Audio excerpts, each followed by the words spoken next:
இன்றைக்கி நம்மளோட ஒர்க் வந்து பார்த்திங்கன்னா ரீஃபிட்டிங். கஸ்டமர் வந்து பார்த்திங்கன்னா வீட்டுக்கு புது மிஷின் மாட்டுறதுனால வந்து பார்த்திங்கன்னா அதோட ஃபேக்ட்ரியில் வந்து ஒரு 10 பேர் பக்கம் ஒர்க் பண்ணுறாங்க. அதனால் வந்து பார்த்திங்கன்னா அந்த பழைய மிஷின் எடுத்து வீட்டுக்கு மாற்றுறவங்க வச்சுட்டாங்க. நம்ம கழட்டி கொண்டு வந்து பார்க்கும்போது வந்து பார்த்திங்கன்னா மிஷினில் எல்லாமே டேமேஜ் ஆகிருந்துச்சு. கேட்டு வால் செட்டு, அப்புறம் வந்து பார்த்திங்கன்னா ஹவுசிங் செட்டு, ட்ரிபிள் 3 ஸ்பன்னு எல்லாமே வந்து பார்த்திங்கன்னா புதுசாக மாட்டி நீட்டாக போட்டுங்க. ஏன்னா ஹோல்ஸ் போடுறது வந்து பார்த்திங்கன்னா இங்கே இடம் இல்லைங்க.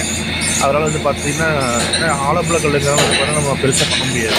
அதனால் ஸ்டீலானி அடித்து கொடுத்து எல்லாமே கழட்டி மாட்டிங்க. உள்ள மெமரின்லேருந்து எல்லாமே டோட்டலாகவே மாற்றியாச்சு. உள்ள ஏன்னா இருக்கும் ஒரு ஃபில்ட்ரு இல்லாமல் இருந்துச்சு அவங்களதில்.